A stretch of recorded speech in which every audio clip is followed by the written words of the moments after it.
আল্লাহুম্মা ইন্নী আউযু বিকা মিনান নির্বাসন। বড় আফসোস, মাহফিলের মতো পবিত্র মঞ্চকে তারা এত বেশি নোংরা করে ফেলেছে। বড় আশ্চর্যের বিষয়, আমরা সাধারণ মুসলমানরা আবার তাদেরকে বাহাবা দিতে দেরি করছি না। কথা বলেন ঠিক না? মাহফিলের মতো পবিত্র মঞ্চকে তারা রাজনৈতিক মঞ্চ করে ফেলেছে, দুনিয়াবি মঞ্চ করে ফেলেছে। দেখলাম এক হুজুর, যার মাথার উপর চাদর আছে, টুপি আছে, তার মুখে আবার দাড়িও আছে, মাহফিলে এভাবে হাজার হাজার মানুষের সামনে বলছে আল্লাহুম্মা ইন্নী আউযু বিকা মিনান নির্বাচন। আরেকটু জোরে বলেন। এটার অর্থ কি জানেন? আল্লাহুম্মা ইন্নী আউযু বিকা, আল্লাহ আমরা তোমার কাছে পানা চাই, আশ্রয় চাই।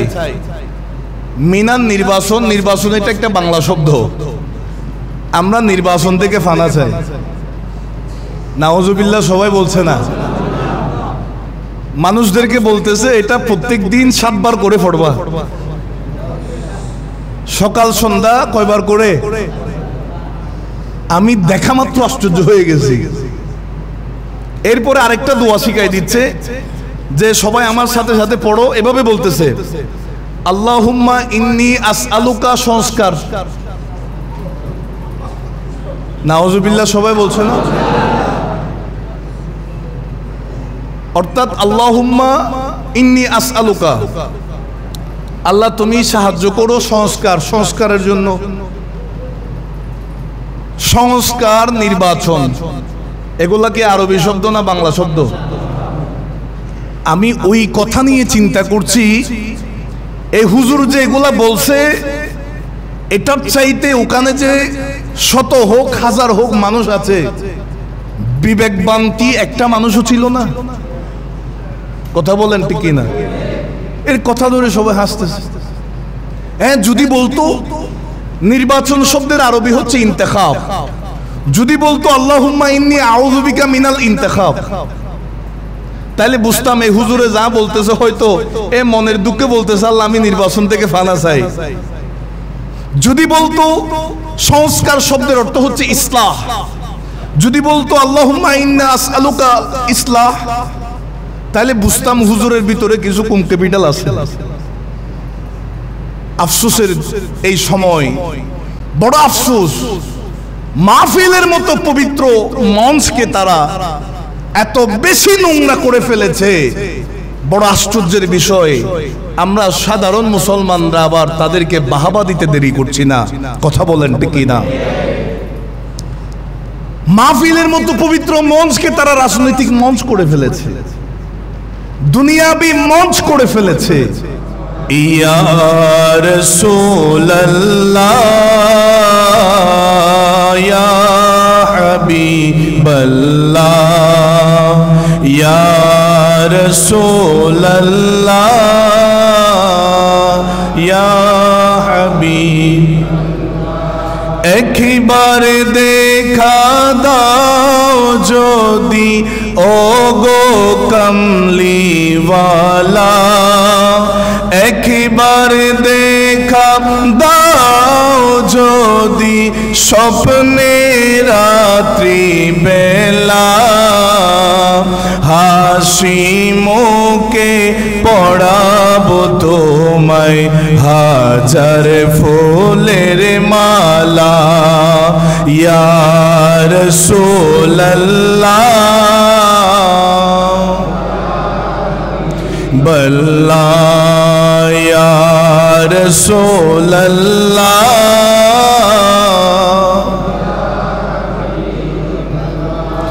সাদা ফুলকে প্রশ্ন করি রংটি কোথায় পেলে, নবীজির ওই দাঁত মুবারক সাদা ছিল বলে, নবীজির ওই দাঁত মুবারক সাদা ছিল বলে, সেই কান থেকে মিলে তাই সেই কান থেকে মিলে সাদা ফুলকে বাগান থেকে তোলে গাতলাম মালা সুযোগ পেলে পড়াবো তোমায় সাদা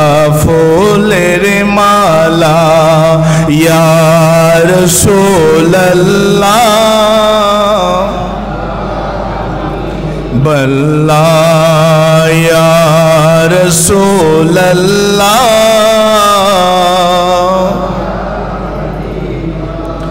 একবার দেখা দাও যদি ওগো কমলিওয়ালা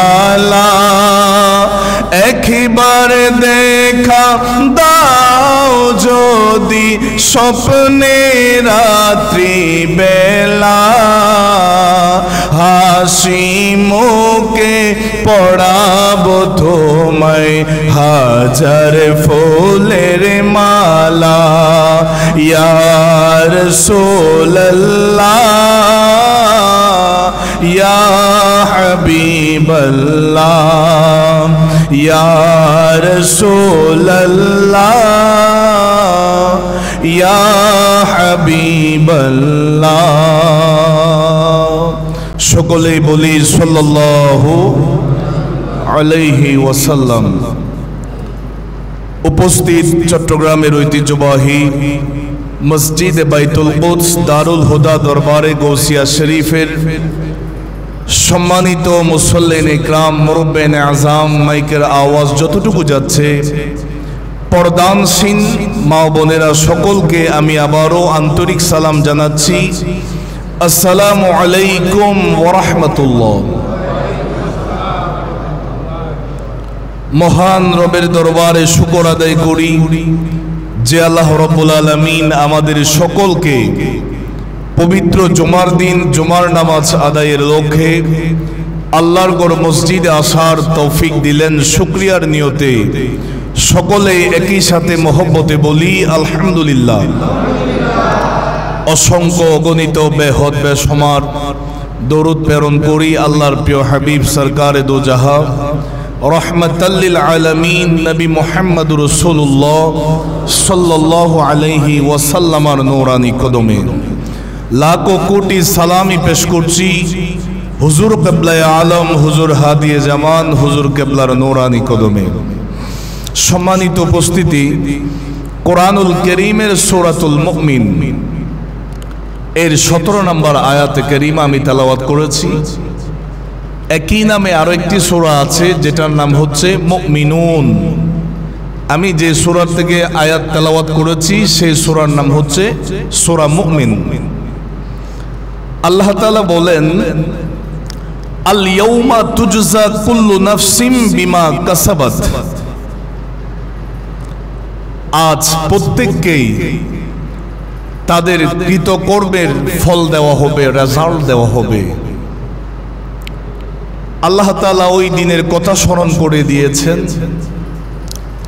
এই যে পৃথিবীতে আমরা আমাদের হায়াতের বাজেট অনুপাতে আমরা আছি,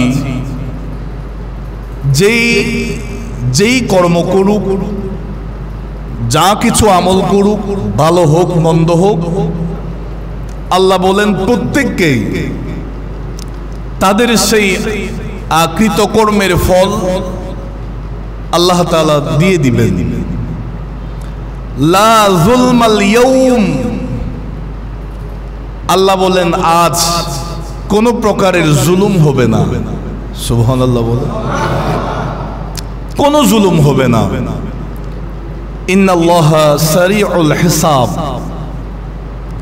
আল্লাহ তাআলা হিসাব গ্রহণের ব্যাপারে তৎপর। জোরে বলি না সুবহানাল্লাহ। বান্দার আমলনামার হিসাব আল্লাহর দরবারে পুঙ্খানু রূপে সবকিছু আছে। এই হিসাবের মধ্যে বেশ কম থাকার করার কোনো সুযোগ নাই। আল্লাহ তাআলা বলেন এই দিন কোনো ভেদাভেদ থাকবে না। সবাই সমান, যে যার কর্মের ফল আমি আল্লাহর কাছ থেকে গ্রহণ করবে। আমার বাবারা ভাইয়েরা, আল্লাহর নবী সরকারে দো আলম সাল্লাল্লাহু আলাইহি ওয়াসাল্লাম যেই নামাজ প্রতিষ্ঠা করেছেন, যেই নামাজ আদায়ের জন্য আজকে আমরা মসজিদে আসলাম, প্রতি ওয়াক্তে আমরা মসজিদে যাই, নামাজ পড়ি, ইমাম সাহেব একটা কথা বলে কাঁধে কাঁধ মিলিয়ে কাতার সোজা করুন। কথা বলেন ঠিক না? এই নামাজে আমরা যে কাতার পূরণ করি, এই কাতারে যখন আমরা সোজা হয়ে দাঁড়াই, এখানে 50 বছরের বৃদ্ধও আছে, আবার 20 বছরের যুবকও আছে। সিনিয়র জুনিয়র কাতারের মধ্যে কোনো ভেদাভেদ থাকে না। কথা বলেন ঠিক না? এই কাতারের মধ্যে ধনীও আছে, আবার নামাজের জন্য সেই কাতারে গরিবও দাঁড়িয়ে আছে। এখানে বড় সচিব দাঁড়িয়ে আছে, আবার একজন দিন মজুরও দাঁড়িয়ে আছে। এই মসজিদের নামাজের ভিতরে আমাদের ভিতরে কোনো ভেদাভেদ নাই, কোনো সাম্যতা নাই, আমরা বৈষম্য নাই। এখানে সবাই সাম্যবাদ তথা একই সমান আমরা দাঁড়িয়ে আছি। কথা বলেন ঠিক না? আল্লাহর নবী সরকারে দো আলম সাল্লাল্লাহু আলাইহি ওয়াসাল্লাম আল্লাহর পক্ষ থেকে যেই নামাজ আমাদেরকে দিয়েছেন, এই নামাজ আমার নবী প্রতিষ্ঠা করেছেন। নামাজ থেকে আমাদেরকে সাম্যতার শিক্ষা দিয়েছেন, এই নামাজ থেকে আমাদেরকে ভ্রাতৃত্ব বন্ধনের শিক্ষা দিয়েছেন। চিৎকার দিয়ে বলি সুবহানাল্লাহ। রাসূল করিম সাল্লাল্লাহু আলাইহি ওয়াসাল্লাম বলেন, আন-নাসু কুল্লুহুম সাওয়াউন, সকল মানুষ সমান। নবীজি বলেন, কা আসনানিল মুস্তি, চিরুনির দাঁতের মতো সমান। মানুষের মাঝে কোনো ভেদাভেদ নাই। আল্লাহর নবী আমাদেরকে শিক্ষা দিয়েছেন, ধনী হোক গরিব হোক, ছোট হোক বড় হোক, মানুষ সকলে সমান। এটাই ইসলামের শিক্ষা। চিৎকার দিয়ে বলি না সুবহানাল্লাহ। আপনি যখন গুগলে সার্চ করবেন যে পৃথিবীর ইতিহাসে সাম্যবাদ প্রতিষ্ঠা করেছেন কে, তখন গুগলে উত্তর আসবে কার্ল মার্কস এবং ভ্লাদিমির লেনিন। এ দুজনেই সাম্যবাদ প্রতিষ্ঠা করেছেন। অথচ আমরা মুসলমানরা কত দূরে চলে গেছি খেয়াল করেন। আজ থেকে ১৫০০ বছর আগে রাসূল করিম সাল্লাল্লাহু আলাইহি ওয়াসাল্লাম যখন আল্লাহ তাআলার নির্দেশে মক্কা থেকে মদিনাতুল মুনাওয়ারায় প্রবেশ করেছেন, সহিহ বুখারী শরীফের 3780 নম্বর হাদিস, হযরত আব্দুর রহমান ইবনে আউফ রাদিয়াল্লাহু তাআলা বর্ণনা করেন, লাম্মা কাদিমুল মদিনাতা আখা রাসূলুল্লাহ সাল্লাল্লাহু আলাইহি ওয়াসাল্লাম, আল্লাহর নবী যখন মদিনাতুল মুনাওয়ারায় সাহাবায়ে কেরামদেরকে নিয়ে কদম রেখেছেন, মক্কা থেকে যারা মদিনায় এসেছেন তারা হলেন মুহাজির, মদিনাতুল মুনাওয়ারায় যারা থাকা অবস্থায় নবীজির সাথে আগত সাহাবীদেরকে সাহায্য সহযোগিতা করেছেন তাদেরকে বলা হয় আনসার। আল্লাহর নবী সরকারে দো আলম সাল্লাল্লাহু আলাইহি ওয়াসাল্লাম আনসার মুহাজির তাদের ভিতরে একটা ভ্রাতৃত্ববোধ সৃষ্টি করেছেন। চিৎকার দিয়ে বলি না সুবহানাল্লাহ। বাইনা আব্দুর রহমান ইবনে আউফ ওয়া সাদ ইবনে রাবি' রাদিয়াল্লাহু তাআলা আনহুমা, আমার নবী মদিনায় যখন গেলেন সাহাবীদেরকে ডাক দিলেন, অমুক সাহাবী, এটা তোমার ভাই, একে তুমি নিয়ে যাও, এটা তোমার ভাই, আজকে থেকে আমি তোমাদের ভ্রাতৃত্বের বন্ধন সৃষ্টি করে দিয়েছি। এভাবে একজন আরেকজনের সাথে আল্লাহর নবী দিয়ে দিলেন। হযরতে আব্দুর রহমান ইবনে আউফ রাদিয়াল্লাহু তাআলা আনহুকে সাদ ইবনে রবি রাদিয়াল্লাহু তাআলা আনহুকে ডাক দিলেন, হে সাদ, আমি আমার আব্দুর রহমান ইবনে আউফকে তোমার ভাই হিসাবে দিয়ে দিয়েছি। আর একটু জোরে বলেন। ক্বালা লি আব্দুর রহমান, হযরতে আব্দুর রহমান ইবনে আউফ রাদিয়াল্লাহু তাআলা আনহুকে সাদ ইবনে রবি রাদিয়াল্লাহু তাআলা বলেন, হে আমার ভাই আব্দুর রহমান, ইন্নী আকসারুল আনসারি মালান, মদিনায় যত আনসারী সাহাবী আছে সমস্ত আনসারীদের মধ্যে আমি বেশি সম্পদশালী। আর একটু জোরে বলেন। ফাআকসিমু মালি নিসফাইনি, আমি আমার সমস্ত সম্পদকে দুই ভাগ করে দিব। আর একটু জোরে বলেন না। আমি আমার সমস্ত সম্পদকে দুই ভাগ করে তোমাকে এক ভাগ দিয়ে দিব। এরপরে বলেন, ওয়ালি ইমরাতানি ফানজুরু, আমার দুইটা বিবি আছে, আ'জাবাহুমা ইলাইকা ফাসাম্মিহা লি উতাল্লিকহা। চিৎকার দিয়ে বলি না সুবহানাল্লাহ। আমার দুইজন বিবি আছে, আমার বিবিদের মধ্যে যাকে তোমার বেশি পছন্দ হয় আমাকে বলো, আমি তাকে তালাক দিয়ে দিবি। একটু জোরে বলেন না সুবহানাল্লাহ। ফাইদাম কাদাত ইদ্দাতুহা, যখন তার ইদ্দত শেষ হবে, ফাতাজাওয়াজহা, তুমি তাকে শাদী করতে পারবে। বলেন না আল্লাহু আকবার। হযরতে আব্দুর রহমান ইবনে আউফকে আমার নবী মদিনার আনসারী সাহাবী হযরতে সাদ ইবনে রবিকে বলেন, এটা তোমার ভাই, আজকে থেকে এটা তোমার ভাই, এর আর তোমার মধ্যে কোনো ভেদাভেদ নাই। হযরতে সাদ ইবনে রবি আব্দুর রহমান ইবনে আউফকে এত বেশি মহব্বত নিয়ে গ্রহণ করেছেন যে আমার নবী আমাকে ভাই হিসাবে দিয়েছেন, সুতরাং হে আমার ভাই, আমার সম্পদ দুই ভাগ করে তোমাকে এক ভাগ দিয়ে দিব। আমার দুইজন বিবি থেকে একজন বিবিকে তালাক দিয়ে তুমি তাকে শাদী করতে পারবে। চিৎকার দিয়ে বলি না সুবহানাল্লাহ। এখান থেকে আমাদের শিক্ষা, আল্লাহর নবী সরকারে দো আলম সাল্লাল্লাহু আলাইহি ওয়াসাল্লাম ১৫০০ বছর আগে আমাদেরকে সাম্যতা শিক্ষা দিয়ে গেছেন। চিৎকার দিয়ে বলি সুবহানাল্লাহ। এরপরে আছে হাদিসে পাকের মধ্যে, ওয়ালা হযরতে আব্দুর রহমান ইবনে আউফ তিনি যখন দুইটা প্রস্তাব পেলেন, উত্তর কি দিয়েছেন খেয়াল করেন।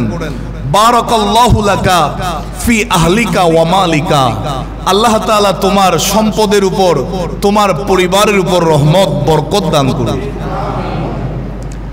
আইনা সুকুকুম, হে আমার ভাই সাদ ইবনে রবি, তোমাদের এখানে বাজার কোথায়? সুবহানাল্লাহ বলেন।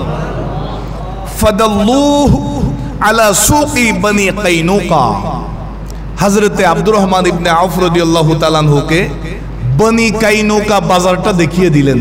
এই যে এদিকে বনি কাইনুকা বাজার আছে, তিনি সেখান থেকে বাজারে চলে গেলেন। হাদিসে পাকের পরের অংশে আছে, তিনি ঘিয়ের ব্যবসা শুরু করলেন।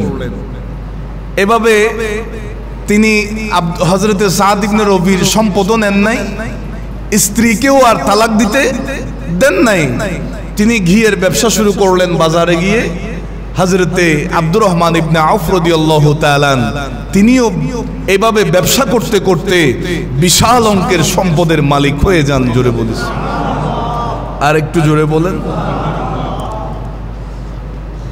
হযরতে মাওলা আলী শের খুদা রাদিয়াল্লাহু তাআলা যে সময় তিনি শাসন করছেন, খলিফার দায়িত্ব পালন করছেন, এমন সময় মাওলা আলী শের খুদার যে বর্ম যুদ্ধের ময়দানে যাওয়ার, সেই বর্মটা একজন ইহুদি চুরি করে নিয়ে গেছে। সুবহানাল্লাহ বলেন। মাওলা আলী শের খুদা রাদিয়াল্লাহু তাআলা তিনার যে সময়ে যিনি কাজীর দায়িত্বে ছিলেন, ওই কাজীর আদালতের মধ্যে মামলা দায়ের করলেন, হে কাজী, ওই ইহুদি আমার বর্মটা চুরি করে নিয়ে গেছে।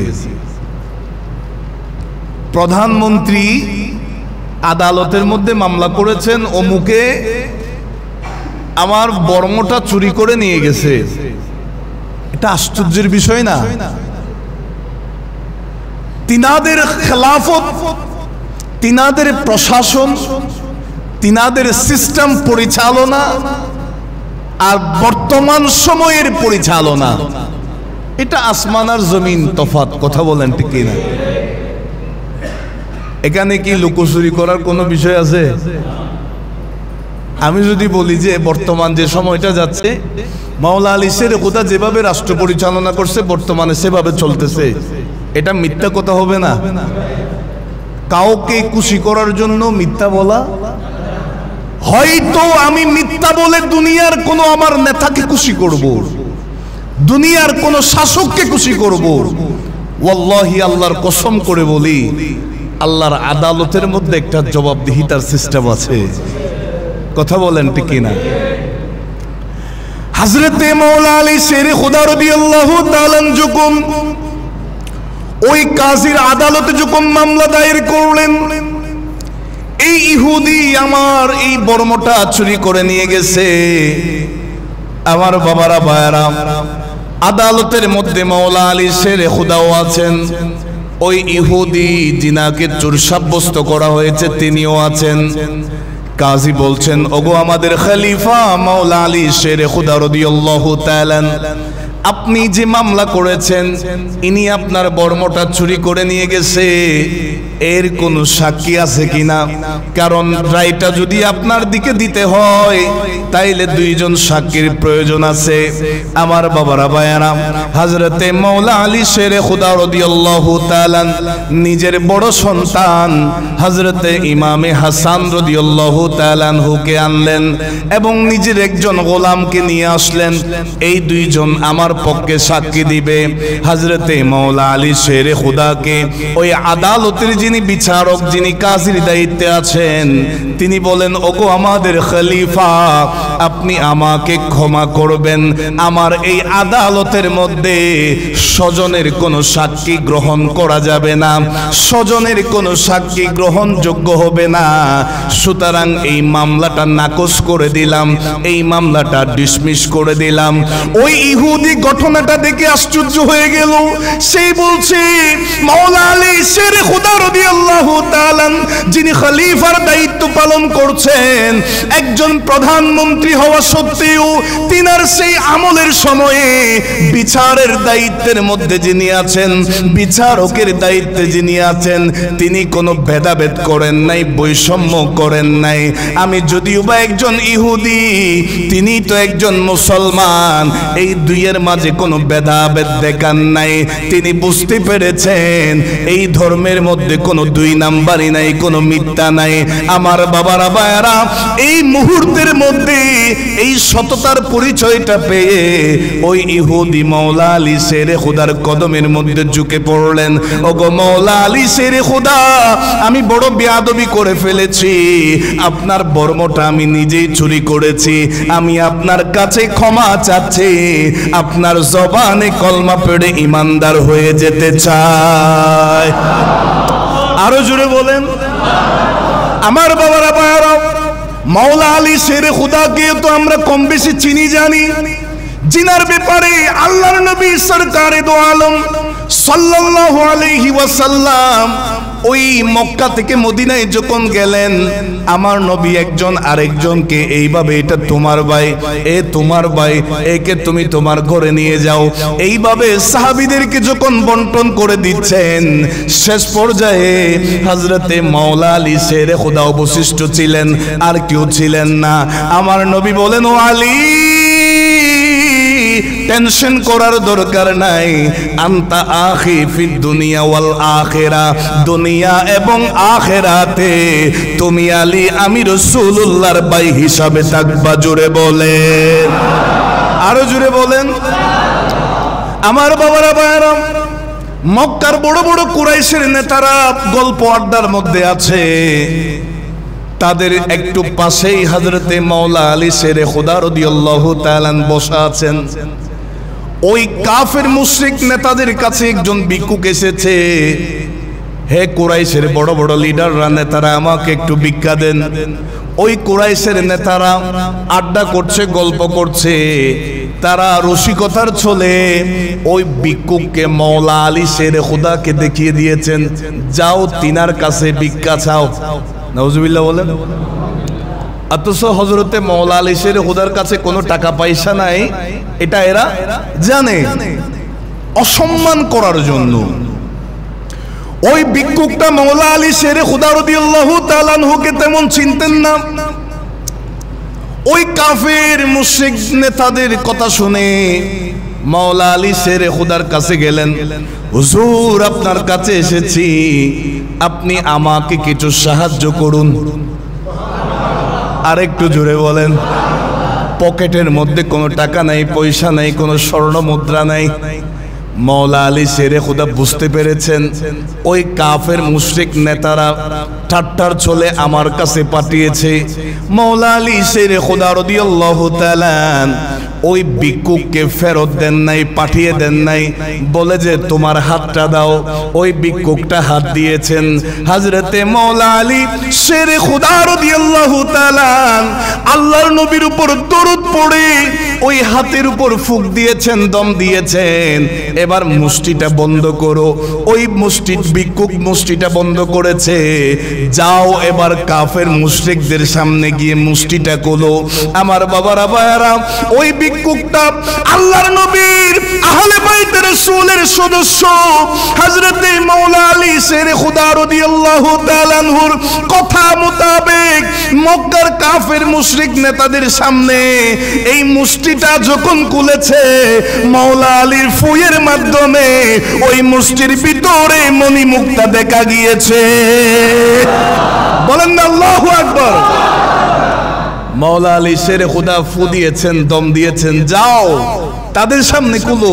কুলা মাত্র দেখছে মাওলা আলী শেরে খুদার কাছে যে ভিক্ষুককে পাঠিয়েছে তাকে মণিমুক্তা দিয়ে সাহায্য করেছে। জোরে বলেন। আর একটু জোরে বলেন। হুজুর সাইয়েদনা মাওলা আলী শেরে খুদা রাদিয়াল্লাহু তাআলা আমাদেরকে শিক্ষা দিয়েছেন ইসলামের মধ্যে কোনো বৈষম্য নাই। আমি খলিফার দায়িত্ব নিয়েছি, আমার যে বর্ম চুরি হয়েছে, আমি রাতারাতি ওই ইহুদির ঘরে হামলা করব, এটা ইসলামের শিক্ষা নয়। আমি যে প্রধানমন্ত্রী, আমার পাওয়ার আছে, আমি তাকে মুহূর্তের মধ্যে পাওয়ার দেখাবো, এটা ইসলামের শিক্ষা নয়। মাওলা আলী শেরে খুদা বলেন, চুরি যে করেছে তার একটা সমাধান আছে, একটা সিস্টেম আছে, প্রশাসন আছে। আমি কাজীর আদালতে মামলা করলাম, কাজী আমাকে ডাকলো, সাক্ষী যেহেতু আমি যথাযথভাবে দিতে পারলাম না, সেই মামলাটা আমি হেরে গেলাম। এখানে কিছুই করার নাই। ওই ইহুদি মাওলা আলী শেরে খুদা রাদিয়াল্লাহু তাআলা ইসলাম ধর্মের আদর্শ দেখে, মুসলমানদের আদর্শ দেখে সেখানে ইসলাম কবুল করে নিয়েছেন। মিশরের যিনি গভর্নর হযরতে আমর ইবনুল আস রাদিয়াল্লাহু তাআলা, মিশরের মধ্যে মানুষ যখন মূর্তি পূজা, দেবদেবীর পূজা করছে, পাথর পূজা করছে, এখনো মিশরের জাদুঘরের মধ্যে আমাদের আকিব শাহ হুজুর কেবলা উনি ভালো জানবেন, পাথরের বিশাল আকৃতির বিভিন্ন ধরনের মূর্তি আছে। সে সময় তারা মূর্তি পূজা করত। হযরতে আমর ইবনে আস রাদিয়াল্লাহু তাআলা যখন গভর্নর ছিলেন, তখন কিছু মানুষ অমুসলিম গভর্নরের কাছে এসেছেন, ওগো আমাদের গভর্নর, আমরা আপনার রাজ্যের মধ্যে বসবাস করছি, নাগরিক, কে যেন আমাদের মূর্তির নাক ভেঙে দিছে। নাউজুবিল্লাহ, জোরে বলেন। আমরা জিনার উপাসনা করি, আমরা যাকে উপাস্য হিসাবে মানি, আমাদের সেই বড় মূর্তির নাক ভেঙে দিছে, আমরা আপনার কাছে অভিযোগ করলাম। তারা আবার যুক্তি দেখাচ্ছে, কোনো অমুসলিম তো মূর্তির নাক ভাঙবে না, যদি ভাঙে এটা তো মুসলমানের কাজ।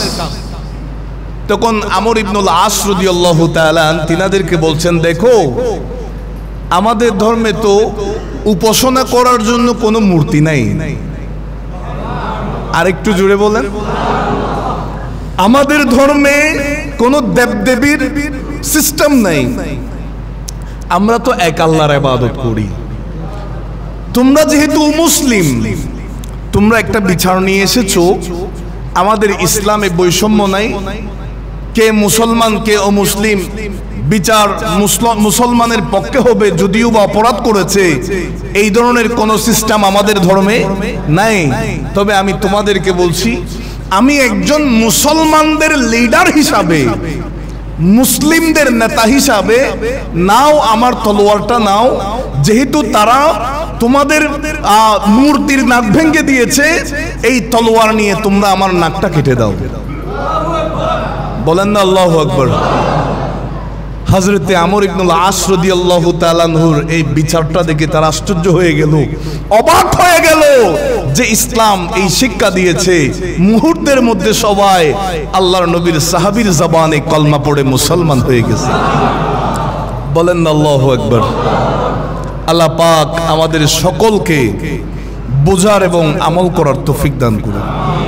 আর একটু জোরে বলেন। হযরতে ফারুক আজম রাদিয়াল্লাহু তাআলা আনহুর জীবনী যদি স্টাডি করেন, আমি প্রায় সময়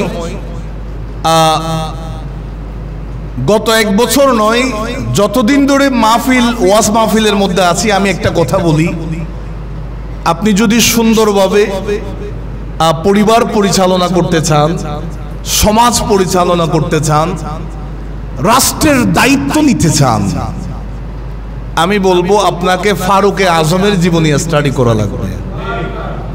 কথা বলেন ঠিক কিনা? ফারুকে আজম রাদিয়াল্লাহু তাআলা যিনি অর্ধ জাহানের খলিফা ছিলেন, তিনি কখনো ইসলামের মধ্যে ভেদাভেদ রাখেন নাই। হযরতে ফারুকে আজম রাদিয়াল্লাহু তাআলা তো তিনি যিনি সারা দিন রাষ্ট্রীয় কাজের মধ্যে সময় দিতেন, আর গভীর রাতে যখন হতো তখন নিজের গোলামও জানতেন না, তিনি একেবারে পরিচয় গোপন করে এভাবে মাথার উপর চাদর দিয়ে মদিনার অলিতে গলিতে ঘোরাঘুরি করতেন। কোন ঘরের মধ্যে শান্তি আছে, কোন পরিবার অশান্তির ভিতরে আছে, কোন পরিবারের ভিতরে খাবার আছে, কোন পরিবারে খাবার নাই, এভাবে তিনি দেখতেন। যেই পরিবারে সমস্যা দেখা যেত, তিনি নিজের কাঁধে করে এসে ওই পরিবারের দরজার সামনে খাবার রেখে যেতেন। জোরে বলুন। যদি ফারুকে আজম রাদিয়াল্লাহু তাআলা আনহুকে জিজ্ঞাসা করা হয়, ওগো মুসলিম জাহানের খলিফা, আপনি চাইলে তো একজন প্রধানমন্ত্রী, আপনি চাইলে তো গোলামের কাঁধের মাধ্যমে নিয়ে যেতে পারতেন, আপনি তো কোনো গোলামকে দায়িত্ব দিতে পারতেন, আপনি কেন নিজের কাঁধে করে খাবার দিয়ে গেলেন ওই পরিবারে, যে পরিবারে খাবার নাই? কেন করলেন? ফারুকে আজম রাদিয়াল্লাহু তাআলা চোখের পানি ছেড়ে দিয়েছেন। এই দুনিয়াবাসীরা শুনো, আল্লাহ যে আমাকে দায়িত্ব দিয়েছেন, রাষ্ট্র পরিচালনার যে দায়িত্ব আমি পেয়েছি, এই রাষ্ট্রের সমস্ত মানুষের দেখভাল করার দায়িত্ব নিয়েছি। এটা আল্লাহর পক্ষ থেকে একটা আমানত। এই দায়িত্ব যদি যথাযথভাবে আমি আদায় করতে না পারি, আল্লাহর আদালতের কাঠগড়ায় আমাকে দাঁড়াতে হবে আসামি হিসাবে। আমার এই এলাকার মানুষ, এই রাজ্যের মানুষ ওই সময় আমার বিপক্ষে সাক্ষী দিবে, ইয়া রাব্বাল আলামিন, আমি ফারুকে আজমের আমলে উপোস থেকেছি, আমি ফারুকে আজমের শাসন আমলে আমার পরিবারকে উপোস রেখেছি। এই সময় যদি কোনো মানুষ এই কথাটা বলে, তাইলে তো আল্লাহর আদালতে আমি মাথা তুলতে পারবো না। সেই কারণে আমি নিজের কাঁধে করে মানুষদেরকে খাবার দিচ্ছি। গভীর রাত্রিতে আমি যেন বলতে পারি, আল্লাহ, আমি যে দায়িত্ব পেয়েছি আমি চেষ্টা করেছি যথাযথ পালনের জন্য। চিৎকার দিয়ে বলি না সুবহানাল্লাহ? আর একটু জোরে বলেন। আল্লাহ পাক আমাদের সকলকে বোঝার তৌফিক দান করুন। আমাদের এই দেশের উপর খাস রহমত নাজিল করুক। আরো জোরে বলেন। গত কয়েকদিন আগে আমি হঠাৎ করে ফেসবুকের মধ্যে একটা ভিডিও দেখলাম। বড় আফসোস, মাহফিলের মতো পবিত্র মঞ্চকে তারা এত বেশি নোংরা করে ফেলেছে। বড় আশ্চর্যের বিষয়, আমরা সাধারণ মুসলমানরা আবার তাদেরকে বাহাবা দিতে দেরি করছি না। কথা বলেন ঠিক না? মাহফিলের মতো পবিত্র মঞ্চকে তারা রাজনৈতিক মঞ্চ করে ফেলেছে, দুনিয়াবি মঞ্চ করে ফেলেছে। দেখলাম এক হুজুর, যার মাথার উপর চাদর আছে, টুপি আছে, তার মুখে আবার দাড়িও আছে, মাহফিলে এভাবে হাজার হাজার মানুষের সামনে বলছে, আল্লাহুম্মা ইন্নী আউযু বিকা মিনান নির্বাচন। আরেকটু জোরে বলেন। এটার অর্থ কি জানেন? আল্লাহুম্মা ইন্নী আউযু বিকা, আল্লাহ আমরা তোমার কাছে পানা চাই, আশ্রয় চাই। মিনান নির্বাচন, নির্বাচন এটা একটা বাংলা শব্দ, আমরা নির্বাচন থেকে পানা চাই। নাউজুবিল্লাহ সবাই বলছে না, মানুষদেরকে বলতেছে এটা প্রত্যেক দিন 7 বার করে পড়বা, সকাল সন্ধ্যা কয়বার করে। আমি দেখা মাত্র আশ্চর্য হয়ে গেছি। এরপরে আরেকটা দোয়া শিখাই দিচ্ছে যে সবাই আমার সাথে সাথে পড়ো, এভাবে বলতেছে, আল্লাহুম্মা ইন্নী আসআলুকা সংস্কার। নাউজুবিল্লাহ সবাই বলছে না? অর্থাৎ আল্লাহুম্মা ইন্নী আসআলুকা, আল্লাহ তুমি সাহায্য করো সংস্কার, সংস্কারের জন্য। সংস্কার, নির্বাচন, এগুলা কি আরবি শব্দ না বাংলা শব্দ?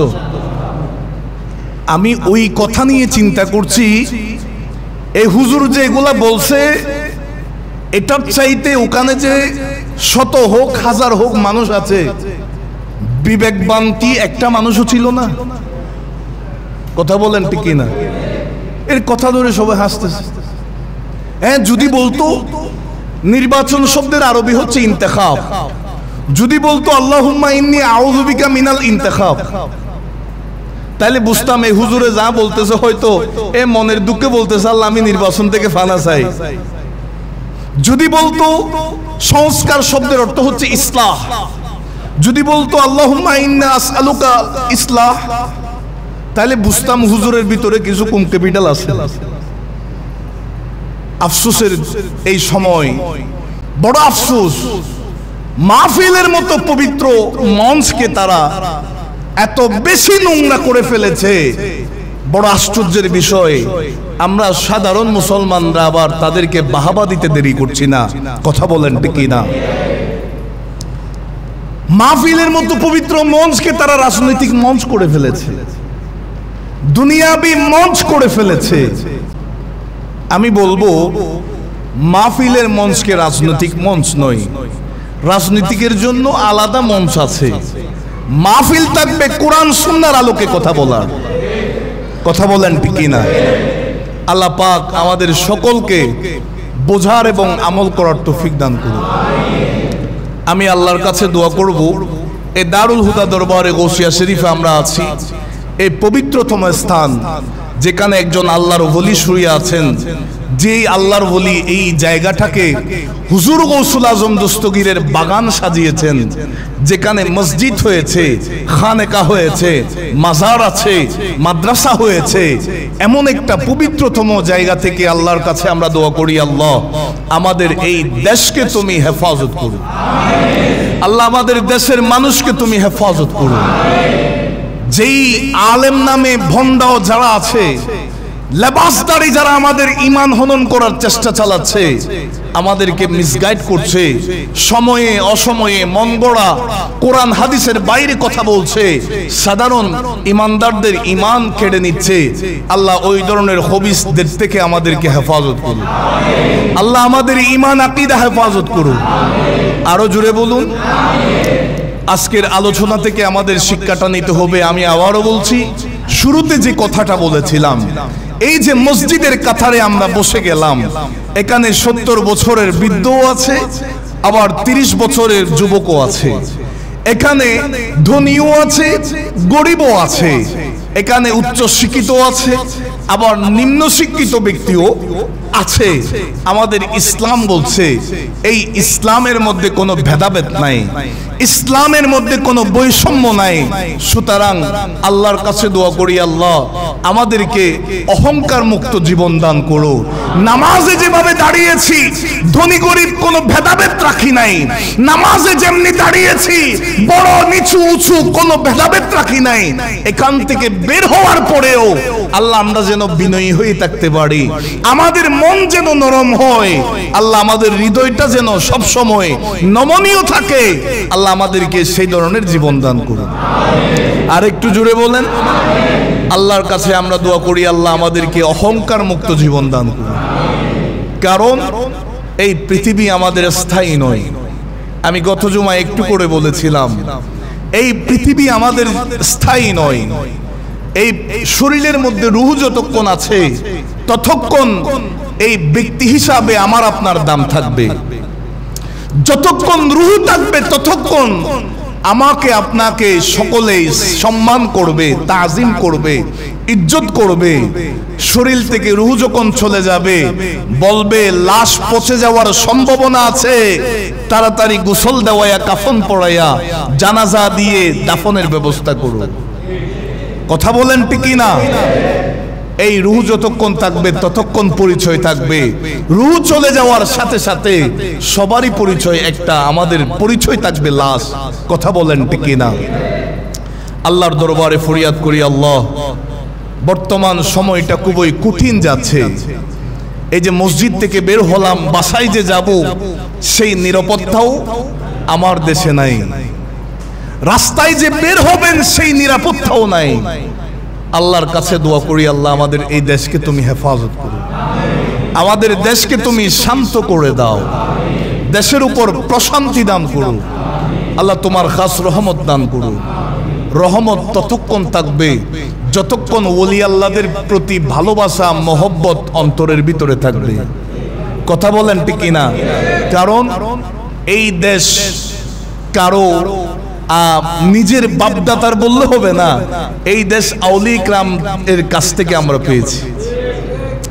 এই দেশে বিভিন্ন ইয়েমেন থেকে বলেন, আরব থেকে বলেন, যত আল্লাহর ওলিরা এসেছেন, ইসলামের ইতিহাস আমাদেরকে প্রমাণ দেয় ওলি আল্লাহদের মাধ্যমে বর্তমানে ইসলামকে অনেকে সাইনবোর্ড হিসাবে নিয়েছেন। ইসলামকে সাইনবোর্ড হিসাবে নিয়ে মানুষদেরকে মিসগাইড করছে, মানুষদেরকে ভুল তথ্য দিচ্ছে, মানুষদের ইমোশন নিয়ে খেলা করছে, যাকে বলা হয় ইমোশনাল ব্ল্যাকমেল করছে ইসলামকে দেখিয়ে। আমি তাদেরকে বলবো, যতই মুসলমান দাবি করো না কেন, যতই নিজেকে ইসলামী তৌহিদি জনতা বলো না কেন, যত কিছু বলো না কেন, ওলি আল্লাহদের কাছ ছাড়া এই বাংলাদেশের মধ্যে ইসলাম কখনো পরিপূর্ণ হবে না। ওলি আল্লাহ ছাড়া বাংলাদেশের জমিনে কারো মুসলমানিত্ব কখনো পরিপূর্ণ। এবার যদি কারো ইচ্ছা হয় দারুল হুদা দরবারে গৌসিয়া শরীফের আতাউল্লাহ নঈমী সাহেব শিরিক করে ফেলছে, অসুবিধা নাই, ট্যাগ লাগাই দেন, কোনো অসুবিধা নাই। আমি এই কথাটা বলেছি, একটু রিসার্চ করবেন, গবেষণা করবেন। ওই যে এই কনসেপ্টটা আমাদের মাইন্ডে থাকতে হবে, আমার বাবা আমাকে জন্ম দেওয়ার কারণে আমি বৈধ সন্তান হয়েছি, আমার পিতৃ পরিচয় আছে। এই বাংলাদেশের মুসলমানদের পিতৃ পরিচয় হচ্ছে বাবা শাহজালাল ইয়েমেনি। এই বাংলাদেশের মুসলমানদের পিতৃ পরিচয় হচ্ছে হযরতে গরিবে নওয়াজ।